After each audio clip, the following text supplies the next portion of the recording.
Doctor ਸਾਹਿਬ, ਜਿਸ ਤਰ੍ਹਾਂ ਤੁਸੀਂ ਇੱਕ ਲਫ਼ਜ਼ ਬਾਰ-ਬਾਰ ਇਸਤੇਮਾਲ ਕਰ ਰਹੇ ਹੋ, ਡਿਜੀਟਲ ਡੈਂਟਿਸਟਰੀ, ਤੇ ਡਿਜੀਟਲ ਡੈਂਟਿਸਟਰੀ ਹੋ ਗਿਆ ਕਿ ਆਧੁਨਿਕ ਤੌਰ ਤਰੀਕੇ ਨਾਲ ਦੰਦਾਂ ਦੀ ਚਿਕਿਤਸਾ, ਦੰਦਾਂ ਦਾ ਇਲਾਜ। ਇਹਦਾ ਬਜ਼ ਕੀ ਹੈ, ਇਹਦਾ ਮੂਲ ਮੰਤਰ ਕੀ ਹੈ ਕਿ ਕਿਸ ਬੇਸ 'ਤੇ ਇਸ ਨੂੰ ਅਸੀਂ ਜਿਹੜਾ ਹੈਗਾ ਦੇਖ ਸਕਦੇ ਹਾਂ, ਜਾਂ ਇਹਦਾ ਅੱਗੋਂ ਫਿਊਚਰ ਕੀ ਹੈਗਾ, ਕਿਹੜੇ ਲੈਵਲ 'ਤੇ ਦੇਖਦੇ ਹੋ? ਮੈਂ ਹੁਣੇ ਪਿੱਛੇ 2 ਕੁ ਮਹੀਨੇ ਪਹਿਲਾਂ 10/11 ਨੂੰ ਇੱਥੇ ਇੰਟਰਨੈਸ਼ਨਲ ਡਿਜੀਟਲ ਡੈਂਟਿਸਟਰੀ ਕਾਨਫਰੰਸ ਸੀਗੀ ਮੁੰਬਈ ਦੇ ਵਿੱਚ, ਔਰ ਮੈਂ ਉੱਥੇ ਪਾਰਟੀਸਪੇਟ ਕੀਤਾ ਸੀਗਾ।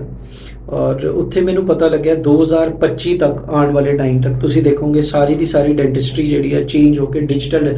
ਇਹ ਮੈਂ ਉਹਨਾਂ ਡੈਂਟਿਸਟ ਦੀ ਗੱਲ ਕਰ ਰਿਹਾ ਜਿਹੜੇ ਪ੍ਰੋਗਰੈਸਿਵ ਨੇ, ਜਿਹੜੇ ਐਗਰੈਸਿਵ ਨੇ, ਔਰ ਜਿਹੜੇ ਗਾਂਹ ਵਧੂ ਨੇ। ਠੀਕ ਹੈ, ਇਹ ਨਹੀਂ ਕਿ ਵੀ ਮਤਲਬ ਹਾਂ ਠੀਕ ਹੈ, ਕਈ ਲੋਕ ਮਤਲਬ ਪੁਰਾਣੀ ਟੈਕਨੀਕਸ ਨੂੰ ਵੀ ਲਾਈਕ ਕਰਦੇ, ਔਰ ਮੈਂ ਪੁਰਾਣੀ ਟੈਕਨੀਕਸ ਖਤਮ ਨਹੀਂ ਹੋਣਗੀਆਂ, ਬੇਸਿਕ ਸਾਇੰਸ ਸੇਮ ਰਹੇਗੀ।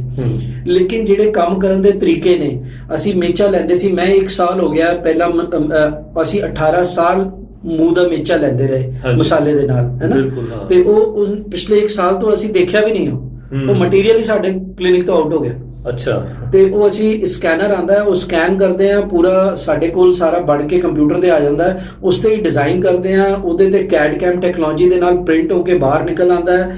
ਔਰ ਇਟਸ ਅਮੇਜ਼ਿੰਗ ਵਰਲਡ, ਯਾਨੀ ਕਿ ਉਹਦੀ ਜਿਹੜੀ ਪ੍ਰੈਡਿਕਟੇਬਿਲਿਟੀ ਹੈ ਉਹ ਬੜੀ ਹਾਈ ਹੈ, ਉਸ ਦਾ ਜਿਹੜਾ ਅਸੀਂ ਕਹਿ ਸਕਦੇ ਹਾਂ ਐਕੂਰੇਸੀ ਬਹੁਤ ਹਾਈ ਹੈ, ਟਾਈਮ ਪੀਰੀਅਡ ਬਹੁਤ ਘੱਟ ਹੈ। ਠੀਕ ਹੈ, ਔਰ ਜਿਹੜੇ ਰਿਜ਼ਲਟ ਨੇ ਉਹ ਇੰਨੇ ਮਾਰਵਲਸ ਨੇ ਕਿ ਦੇਖ ਕੇ ਲੱਗਦਾ ਹੈ ਕਿ ਯਾਰ ਮਜ਼ਾ ਆ ਗਿਆ। ਵੀ ਇਸ ਤਰ੍ਹਾਂ ਲੱਗਦਾ ਹੈ ਕਿ ਪਿਛਲੇ ਜਿੰਨੇ ਵੀ 18 ਸਾਲ ਵਿੱਚ ਮੈਂ ਕੇਸ ਕੀਤੇ ਉਹ ਸਾਰੇ ਕਨਵਰਟ ਕਰਕੇ ਹੁਣ ਡਿਜੀਟਲ ਵਿੱਚ ਲੈ ਜਾਵਾਂ। ਠੀਕ ਹੈ, ਲੇਕਿਨ ਹਾਲੇ ਵੀ ਇੰਡੀਆ ਦੇ ਵਿੱਚ ਅਗਰ ਮੈਂ ਗੱਲ ਕਰਾਂ ਤੇ ਸਟਿਲ ਸਾਡੇ ਕੋਲ ਇਨਫਰਾਸਟ੍ਰਕਚਰ ਵਿੱਚ ਥੋੜੀ ਜਿਹੀ ਘਾਟ ਹੈ, ਯਾਨੀ ਕਿ ਹਲੇ ਉਹ ਕਾਸਟਿੰਗ ਵਾਲੀ ਸਾਈਡ ਤੇ ਥੋੜੀ ਅਪਰ ਐਂਡ ਤੇ ਹੈ। ਤੇ ਇਸ ਕਰਕੇ ਇਹਨੂੰ 2-3 ਸਾਲ ਹੋਰ ਲੱਗਣਗੇ ਪੂਰਾ ਫੁੱਲ ਫਲੈਜ ਡਿਜੀਟਲ ਡੈਂਟਿਸਟਰੀ ਨੂੰ ਆਉਣ ਦੇ ਵਿੱਚ, ਫੁੱਲ ਫਲੈਜ, ਯਾਨੀ ਹਰ ਇੱਕ ਚੀਜ਼, ਈਵਨ AI ਕਾਇਓਸਕ ਆ ਗਏ ਆ ਜਿਹੜੇ ਕਿ ਤੁਹਾਡੇ ਲੱਗੇ ਹੋਣਗੇ, ਤੁਸੀਂ ਸਾਹਮਣੇ ਖੜੇ ਹੋਗੇ ਤੇ ਸੌਫਟਵੇਅਰਸ ਦਾ ਸਿਸਟਮ ਹੈਗਾ। ਤੇ ਤੁਸੀਂ ਆਪਣਾ ਪਾਓਗੇ ਤੇ ਤੁਸੀਂ ਬਾਹਰ ਖੜੇ ਹੋ, ਡੈਂਟਿਸਟ ਨੂੰ ਅੰਦਰ ਪਹਿਲਾਂ ਹੀ ਪਤਾ ਲੱਗ ਜਾਏਗਾ ਕਿ ਤੁਹਾਡੇ ਮੂੰਹ 'ਚ ਕੀ ਹੈ। ਅੱਛਾ ਜੀ। ਯਾਨੀ ਕਿ ਅਗਰ ਤੁਹਾਡੀ ਵੇਟਿੰਗ ਲਾਈਨ ਵੀ ਲੱਗੀ ਹੋਈ ਹੈ ਤੇ ਵੇਟਿੰਗ ਲਾਈਨ ਦੇ ਵਿੱਚ ਤੁਹਾਨੂੰ ਵੇਟਿੰਗ 'ਚ ਨਹੀਂ ਖੜੇ ਹੋਣਾ, ਤੁਹਾਨੂੰ ਉਹ AI ਦੱਸ ਦੇਗਾ। ਆਰਟੀਫਿਸ਼ੀਅਲ ਇੰਟੈਲੀਜੈਂਸ ਦਾ ਰੋਲ ਆ ਗਿਆ। ਔਰ ਤੁਸੀਂ ਮਜ਼ੇ ਦੀ ਗੱਲ ਦੇਖੋ ਕਿ ਮੈਂ 98 ਦੇ ਵਿੱਚ ਸੁਪਨਾ ਲੈਂਦਾ ਸੀਗਾ ਕਿ ਮੇਰੇ ਕਲੀਨਿਕ ਦੇ ਵਿੱਚ ਕੰਪਿਊਟਰ ਲੱਗਿਆ ਹੋਏਗਾ। ਵਾਹ। ਅੱਜ ਦੀ ਡੇਟ ਦੇ ਵਿੱਚ ਮੇਰੇ ਹਰ ਚੈਂਬਰ ਦੇ ਵਿੱਚ, ਹਰ ਚੇਅਰ ਦੇ ਨਾਲ ਇੱਕ ਕੰਪਿਊਟਰ ਅਟੈਚ ਹੈ। ਯਾਨੀ ਉਹ ਡਿਜੀਟਲ ਡੈਂਟਿਸਟਰੀ ਦਾ ਇੰਨਾ ਬਸ ਹੈ।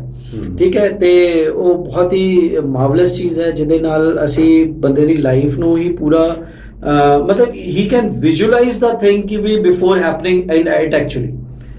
ਬਿਲਕੁਲ, ਇਹ ਸਭ ਤੋਂ ਵੱਡੀ ਗੱਲ ਹੈ ਵੀ ਪ੍ਰੀ ਪਲਾਨਡ ਇੰਨਾ ਜ਼ਿਆਦਾ ਹੈ ਅਸੀਂ ਕਿ ਵੀ ਹੁਣ ਸਾਨੂੰ ਕੋਈ ਸ਼ੱਕ ਨਹੀਂ ਹੁੰਦਾ ਕਿ ਵੀ ਇੱਥੇ ਕੋਈ ਡਾਊਟ ਨਹੀਂ ਰਹਿੰਦਾ ਕਿ ਵੀ ਇੱਥੇ ਆਹ ਕਮੀ ਹੋ ਸਕਦੀ ਹੈ ਜਾਂ ਇੱਦਾਂ ਕੁਝ ਹੋ ਸਕਦਾ। ਵੀ ਹੈਵ ਫੁੱਲੀ ਲਾਈਕ ਕਿ ਸਾਨੂੰ ਪੂਰਾ ਕੌਨਫੀਡੈਂਸ ਹੁੰਦਾ ਕਿ ਵੀ ਇਹ ਰਿਜ਼ਲਟ ਸਾਨੂੰ ਅਸੀਂ ਆਏਗਾ। ਹਾਂ, ਬਹੁਤ ਅੱਛੀ ਗੱਲ ਹੈ। ਸਾਡੀ ਸਿਹਤ ਨੂੰ ਲੈ ਕੇ ਸਾਇੰਸ, ਸਾਡੀ ਸਿਹਤ ਨੂੰ ਲੈ ਕੇ ਡਾਕਟਰਸ ਕਿੰਨਾ ਜ਼ਿਆਦਾ ਇਸ ਚੀਜ਼ ਨੂੰ ਸੋਚਦੇ ਹਨ ਤੇ ਕਿੰਨਾ ਜ਼ਿਆਦਾ ਕਟਿੰਗ ਐਜ ਜੋ ਟੈਕਨੋਲੋਜੀ ਵਰਤ ਕੇ ਜਿਹੜਾ ਵਿਜੀ ਵਾਲੇ ਵਿੱਚ ਮੈਂ ਇੱਕ ਗੱਲ ਜੋੜਨਾ ਚਾਹਾਂਗਾ। ਲੁਧਿਆਣੇ ਦੇ ਵਿੱਚ ਮਤਲਬ ਸਾਨੂੰ ਬੜਾ ਮਾਣ ਮਹਿਸੂਸ ਹੁੰਦਾ ਹੈ, ਕਹਿੰਦੇ ਕਿ ਵੀ ਮਤਲਬ ਬੰਦੇ ਨੂੰ ਨਾ, ਖਾਲਸੇ ਨੂੰ ਨਾ ਹਮੇਸ਼ਾ ਫਰੰਟ ਰਨਰ ਰਹਿਣਾ ਚਾਹੀਦਾ। ਤੇ ਮੈਂ ਵੀ 1 ਸਾਲ ਪਹਿਲਾਂ ਜਦੋਂ ਇਹਨੂੰ ਲਾਂਚ ਕੀਤਾ ਸੀ ਲੁਧਿਆਣੇ ਦੇ ਵਿੱਚ, ਤੇ ਮੈਨੂੰ ਨਹੀਂ ਪਤਾ ਸੀ 1 ਸਾਲ ਦੇ ਅੰਦਰ ਲੁਧਿਆਣੇ ਸ਼ਹਿਰ ਦੇ ਵਿੱਚ ਹੀ 10-15-20 ਡੈਂਟਿਸਟ ਦੇ ਕੋਲ ਉਹ ਸਕੈਨਰ ਆ ਗਏ ਔਰ ਇਹ ਡੈਂਟਿਸਟਰੀ ਸ਼ੁਰੂ ਹੋ ਗਈ। ਜਦੀ ਅਸੀਂ ਲਾਂਚ ਕੀਤਾ ਸੀ ਤਾਂ ਵੀ ਵਰ ਦਾ ਫਰਸਟ ਵਨ, ਔਰ ਬਹੁਤ ਹੀ ਅਮੇਜ਼ਿੰਗ ਐਕਸਪੀਰੀਅੰਸ ਸੀ। ਮੈਨੂੰ ਬਿਲਕੁਲ ਸੁਪਨੇ 'ਚ ਵੀ ਨਹੀਂ ਆਈਡੀਆ ਸੀਗਾ ਕਿ ਵੀ ਇੰਨਾ ਤੇਜ਼ੀ ਨਾਲ ਇਹ ਵਧੇਗਾ।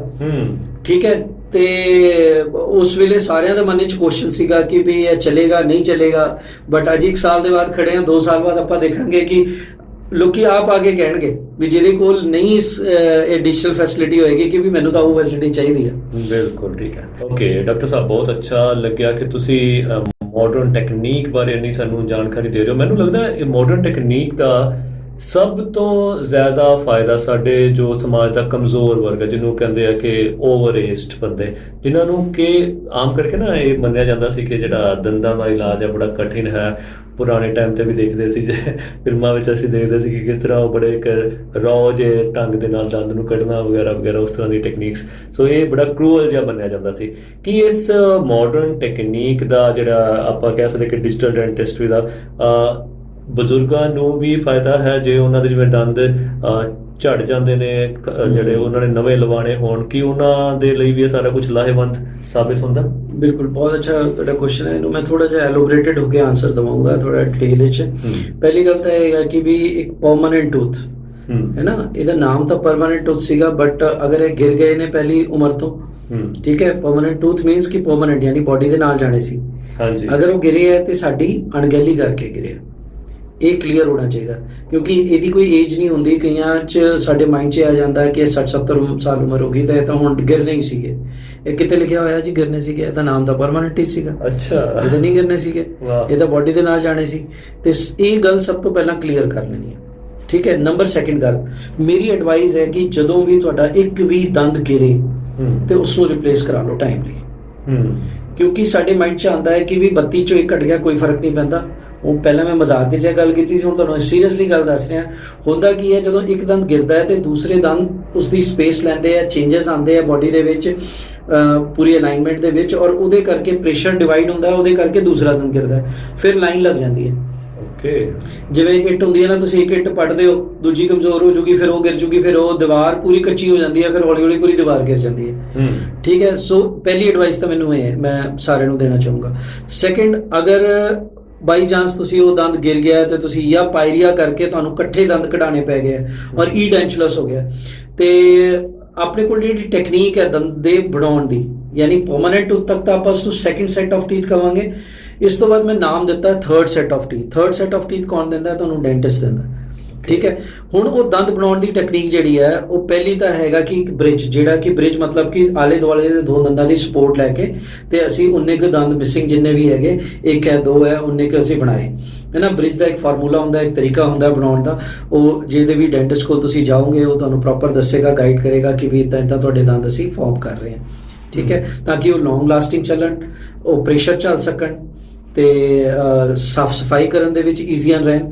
ਤੇ ਇਸ ਤਰੀਕੇ ਨਾਲ ਇੱਕ ਤਾਂ ਕੱਢਣ ਪਾਉਣ ਵਾਲੇ ਦੰਦ ਹੁੰਦੇ ਨੇ, ਉਹ ਅੱਜ ਕੱਲ੍ਹ ਮਤਲਬ ਜ਼ਿਆਦਾਤਰ ਅੱਛੀ ਜਗ੍ਹਾ ਤੇ ਆਬਸਲੀਟ ਹੋ ਚੁੱਕੇ ਨੇ, ਹਾਲਾਂਕਿ ਉਹ ਵੀ ਬਣਾਏ ਜਾਂਦੇ ਨੇ ਜਿੱਥੇ ਜਾਂ ਤਾਂ ਪੇਸ਼ੈਂਟ ਨਹੀਂ ਅਫੋਰਡ ਕਰਦਾ, ਜਾਂ ਤੁਹਾਡੀ ਬੋਨ ਉਸ ਤਰੀਕੇ ਦੀ ਨਹੀਂ ਹੈ, ਜਾਂ ਉੱਥੇ ਇੰਪਲਾਂਟ ਨਹੀਂ ਪੈ ਸਕਦੇ, ਕਿਤੇ ਕਿਤੇ ਸਾਨੂੰ ਉੱਥੇ ਉਹਨਾਂ ਦੀ ਵੀ ਹੈਲਪ ਲੈਣੀ ਪੈਂਦੀ ਹੈ।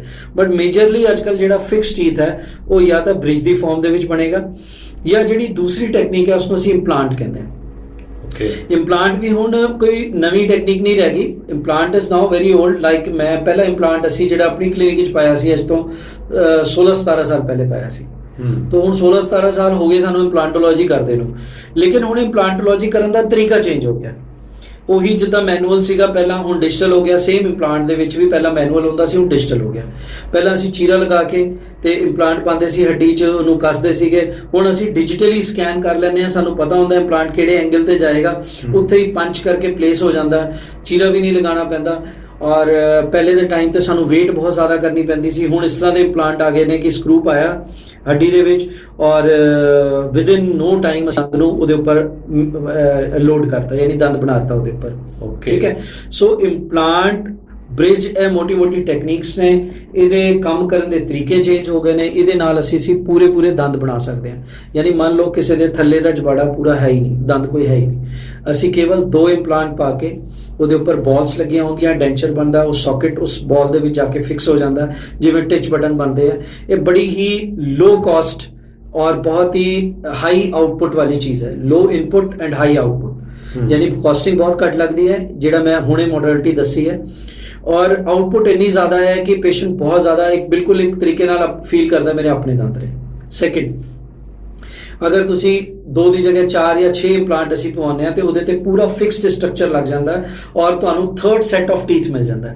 ਇਹ ਵੀ ਹੁਣ ਡਿਜੀਟਲੀ ਪੋਸੀਬਲ ਹੈ ਕਰਨਾ, ਠੀਕ ਹੈ। ਇਸੇ ਤਰੀਕੇ ਨਾਲ ਅੱਪਰ ਵੀ ਬਣ ਸਕਦਾ, ਅੱਪਰ ਲੋਅਰ ਦੋਨੋਂ ਬਣਾਉਣੇ ਹੁਣ ਦੋਨੋਂ ਬਣ ਜਾਂਦੇ ਨੇ, ਠੀਕ ਹੈ। ਜਿੱਦਾਂ ਆਪਾਂ ਗੋਡੇ ਰਿਪਲੇਸ ਕਰਾਉਂਦੇ ਹਾਂ, ਉਹ ਵੀ ਇੱਕ ਟਾਈਟੇਨੀਅਮ ਦੀ ਪਲੇਟ ਹੁੰਦੀ ਹੈ ਔਰ ਮੇਰੇ ਖਿਆਲ 'ਚ 10 ਲੱਖ ਦੇ ਆਸ-ਪਾਸ, ਨਹੀਂ ਜੀ 1.5 ਤੋਂ 2 ਲੱਖ, ਮਤਲਬ ਅਗਰ ਗੋਡੇ ਦੀ ਰਿਪਲੇਸਮੈਂਟ ਅਗਰ ਟਾਈਟੇਨੀਅਮ ਗ੍ਰੇਡ ਦੇ ਕਰਦੇ ਹਾਂ, ਹਾਂਜੀ, ਤੇ ਅਗਰ ਦੋਨੋਂ ਕਰਾਣੇ ਹੋਣ 2.5-3 ਲੱਖ 4 ਲੱਖ ਦੇ ਵਿੱਚ ਖਰਚਾ ਆਉਂਦਾ। ਤੇ ਅਗਰ ਮੂੰਹ ਦੇ ਵਿੱਚ ਜਬਾੜਾ ਪੂਰਾ ਉੱਪਰ ਦਾ ਥੱਲੇ ਦਾ ਚੇਂਜ ਕਰਾਉਣਾ ਹੋਵੇ ਫਿਰ ਕਿੰਨਾ ਕੁ ਖਰਚਾ ਆਏਗਾ? ਇੰਨਾ ਕੁ ਤਾਂ ਆਉਣਾ ਹੀ ਚਾਹੀਦਾ ਨਾ, ਵੀ ਗੋਡੇ ਮਹਿਤਾ ਤਾਂ ਬਰਾਬਰ ਹੀ ਹੈ ਨਾ, ਜਾਂ ਉਸ ਤੋਂ ਜ਼ਿਆਦਾ ਹੀ ਹੈ ਦੰਦਾਂ ਦੀ ਮਹਿਤਾ ਅਗਰ ਦੇਖਿਆ ਜਾਏ ਤਾਂ, ਠੀਕ ਹੈ। ਸੋ ਹੁਣ ਅਗੇਨ ਵਰਡ ਮੈਂ ਕੀ ਯੂਜ਼ ਕੀਤਾ? ਖਰਚਾ, ਕਿਉਂਕਿ ਮੇਰੇ ਮਾਈਂਡ 'ਚ ਵੀ ਉਹੀ ਭਰਿਆ ਹੋਇਆ। ਯਾਨੀ ਅਗਰ ਇਸ ਨੂੰ ਮੈਂ ਇਨਵੈਸਟਮੈਂਟ ਲੈ ਲਵਾਂ, ਹੈ ਨਾ, ਮੇਰੇ ਕੋਲ ਹੁਣ ਪੇਸ਼ੈਂਟ ਬਹੁਤ ਕਾਮਨ ਹੋ ਗਏ ਨੇ ਕਿ ਲੋਕ ਫੁੱਲ ਮਾਊਥ ਇੰਪਲਾਂਟਸ ਕਰਵਾਉਣ ਆਉਂਦੇ ਆ ਔਰ ਉਹਨਾਂ ਦਾ ਮਾਈਂਡਸੈਟ ਚੇਂਜ ਹੋ ਚੁੱਕਿਆ ਕਿ ਅਗਰ ਮੇਰੇ ਦੰਦ ਅੱਛੇ ਹੋਣਗੇ, ਕੁਆਲਿਟੀ ਲਾਈਫ ਅਸੀਂ ਜੀ ਪਾਵਾਂਗੇ। ਹੁਣ ਉਹ ਗੱਲਾਂ ਨਹੀਂ ਰਹਿ ਗਈਆਂ। ਅੱਜ ਮੇਰੇ ਕੋਲ, ਮੈਂ ਅੱਜ ਦੀ ਵੀ ਜੀ ਸਟੋਰੀ ਤੁਹਾਨੂੰ ਦੱਸ ਰਿਹਾ। ਸ਼ਾਮ ਨੂੰ ਮੇਰੇ ਕੋਲ ਪੇਸ਼ੈਂਟ ਆਇਆ ਇੱਕ, ਤੇ ਉਹਨਾਂ ਦਾ ਡੈਂਚਰ ਬਣਨਾ ਸੀਗਾ, ਤੇ ਪੇਸ਼ੈਂਟ ਕਹਿੰਦੇ ਆ ਕਿ ਮੈਂ ਉਹਨਾਂ ਨੂੰ ਕੁਝ ਡੈਂਚਰਸ ਦੱਸੇ, ਇੰਨੇ ਦੀ ਕਾਸਟ ਹੈ ਔਰ ਇਹ ਮਟੀਰੀਅਲਸ ਨੇ ਇਸ ਤਰੀਕੇ ਨਾਲ। ਕਹਿੰਦੇ ਤੁਸੀਂ ਇਸ ਤਰ੍ਹਾਂ ਕਰੋ, ਥੋੜਾ ਹਲਕਾ ਬਣਾ ਦਿਓ, ਮੇਰੀ ਏਜ 75 ਸਾਲ ਹੋ ਗਈ, ਪਤਾ ਨਹੀਂ ਕਿੰਨਾ ਜੀਣਾ। ਅੱਛਾ, ਠੀਕ ਹੈ। ਮੈਂ ਕਿਹਾ ਤੁਹਾਡਾ ਬਹੁਤ ਅੱਛਾ ਮਤਲਬ ਤੁਸੀਂ ਜੋ ਗੱਲ ਸੋਚ ਰਹੇ ਹੋ ਠੀਕ ਹੈ, ਆਪਣੇ ਵੱਲੋਂ ਤੁਹਾਡੇ ਮਾਈਂਡ 'ਚ ਜੋ ਕਹਿ ਰਿਹਾ, ਬਟ ਮੇਰਾ ਇੱਕ ਤੁਹਾਨੂੰ ਕੁਐਸਚਨ ਹੈ। ਕਹਿੰਦੇ ਕਿ ਮੈਂ ਕਿਹਾ ਇਹ ਦੱਸੋ ਕਿ ਮੇਰੇ ਕੋਲ ਡੈਂਚਰ ਬਣਵਾਉਣ ਕੌਣ ਆਂਦਾ ਹੋਏਗਾ, 60 ਸਾਲ ਦਾ ਬੰਦਾ, 30 ਸਾਲ ਦਾ ਬੰਦਾ, 40 ਸਾਲ ਦਾ ਬੰਦਾ? ਫਿਰ ਉਹ ਸਮਝ ਕੇ ਮੇਰੀ ਗੱਲ, ਉਹ ਹੱਸਣ ਲੱਗ ਪਏ, ਕਹਿੰਦੇ ਹਾਂ ਮਤਲਬ ਮੇਰੇ ਕੋਲ ਤਾਂ ਬੰਦਾ 70-75 ਸਾਲ 'ਚ ਹੀ ਆਏਗਾ ਨਾ ਡੈਂਚਰ ਬਣਵਾਉਣ, ਹਾਂਜੀ, ਜਦੋਂ ਦੰਦ ਉਹਦੇ ਡਿੱਗੇ ਹੋਣਗੇ ਉਹਦੀ ਅਣਗਹਿਲੀ ਕਰਕੇ। ਠੀਕ ਹੈ। ਹੁਣ ਉਸ ਏਜ ਦੇ ਵਿੱਚ ਆਪਾਂ ਇਹ ਸੋਚੀਏ ਕਿ ਆਪਾਂ 6 ਸਾਲ ਜੀਣਾ ਕਿ 10 ਸਾਲ ਜੀਣਾ। ਬਾਣੀ 'ਚ ਤਾਂ ਲਿਖਿਆ ਮਤ ਕੀ ਜਾਪੇ ਸੋ ਆਵੇ ਕਿ ਨਾ ਆਵੇ ਰਾਮ, ਅਗਲਾ ਗੱਲ ਤਾਂ ਸਾਨੂੰ ਸਾਹ ਦਾ ਪਤਾ ਨਹੀਂ ਹੈਗਾ, ਤੇ ਨਾ ਤਾਂ ਆਪਾਂ ਯੰਗ ਏਜ 'ਚ ਕਹਿ ਸਕਦੇ ਨਾ ਓਲਡ ਏਜ 'ਚ ਕਹਿ ਸਕਦੇ ਹਾਂ।